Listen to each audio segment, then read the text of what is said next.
हाँ जी, बहुत सारे बच्चों का एक बहुत डाउट है अपने दिमाग में कि क्या हम एनडीए 2023 के लिए एलिजिबल हैं या नहीं। क्या हम एग्जाम दे पाएंगे या एग्जाम नहीं दे पाएंगे। तो पहले वो बच्चे एक बार जान ले कि एनडीए 2023 के लिए आपका जो क्राइटेरिया है, एलिजिबिलिटी क्राइटेरिया है, वो यूपीएससी क्या सेट करने वाली है वो देख लीजिएगा। पहले एनडीए 2023 जो आपका एग्जाम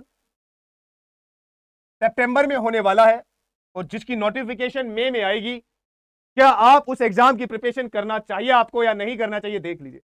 यदि आपका जन्म इस पावन धरती पर 2 जनवरी 2005 से लेकर 1 जनवरी 2008 तक है, अगर आपकी डेट ऑफ बर्थ 2 जनवरी 2005 को अगर आप पैदा हुए हो, 2 तारीख को भी पैदा हुए हो, या 1 जनवरी 2008 को पैदा हुए हो, या इसके बीच में आप पैदा हुए हो, तो आप एनडीए 2023 के लिए एलिजिबल हैं एग्जाम देने के लिए। यह ध्यान रखना।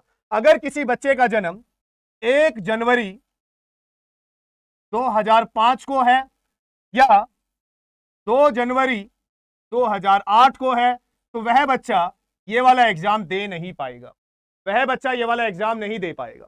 दूसरी बात, चाहे आपकी कैटेगरी जर्नल हो, चाहे आपकी कैटेगरी ओबीसी हो, चाहे आप एसटी हो, चाहे आप एससी हो, ठीक है भैया, चाहे आप ईडब्ल्यूएस कैटेगरी में आते हो, इन सभी कैटेगरी को national defence academy equal consider करती है। मतलब किसी को भी कोई भी एज रिलैक्सेशन या मार्क्स रिलैक्सेशन नहीं दिया जाता। ये नेशनल डिफेंस एकेडमी जो एग्जाम यूपीएससी कंडक्ट करती है, ये उसका क्राइटेरिया है कि आप सभी लोग इक्वल हो, किसी के लिए कोई रिजर्वेशन नहीं है। तो डेट ऑफ बर्थ क्लियर होगी। अब कुछ कंडीशंस भी हैं। पहली कंडीशन, जब मई में नोटिफिकेशन आएगी तब आप या तो 12th में पढ़ रहे हो, या तो आप 12th में पढ़ रहे हो, या आपकी 12वीं पास हो चुकी हो, या आप 12वीं पास हो चुके हो, तो आप फॉर्म भर सकते हो। ध्यान रखिएगा। देन अगर आपके पास फिजिक्स, केमिस्ट्री, मैथ्स पीसीएम है, तो आप आर्मी, एयरफोर्स एकेडमी या नेवल एकेडमी तीनों के लिए एलिजिबल है। तीनों के लिए आप एलिजिबल है। रेदर देन पीसीएम के अलावा अगर आपने किसी और स्ट्रीम से 12th पास की है, तो आप सिर्फ आर्मी के लिए ही जाएंगे। ये ध्यान रखिएगा, क्योंकि एयरफोर्स और नेवल एकेडमी के लिए पीसीएम का होना कंपलसरी है। पीसीएम का होना कंपलसरी है, ये ध्यान रखिएगा, पीसीएम का होना कंपलसरी है। ठीक है भाई। 2 जनवरी 2005 के बाद चाहे आपका जन्म 2, 3, 4, 5, 6, 7 किसी भी तारीख को हुआ हो, 1 जनवरी 2008 तक आप एग्जाम दे सकते हैं, आप एलिजिबल हैं।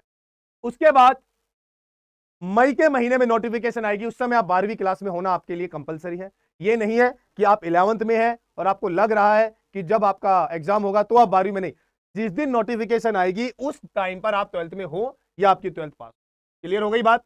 और सबसे मेन बात जो नेशनल डिफेंस एकेडमी की है वो ये है कि भैया ना तो किसी मोहब्बत में रहो आप, no love, no wife, no husband, मतलब आप अनमैरिड होने चाहिए। यह ध्यान रखिएगा कि आपको लगे कि अगर किसी बच्चे का बचपन में विवाह हो गया हो तो भैया उसको कैंसिल कर लेना, क्योंकि वो डॉक्यूमेंट में तो नहीं होता।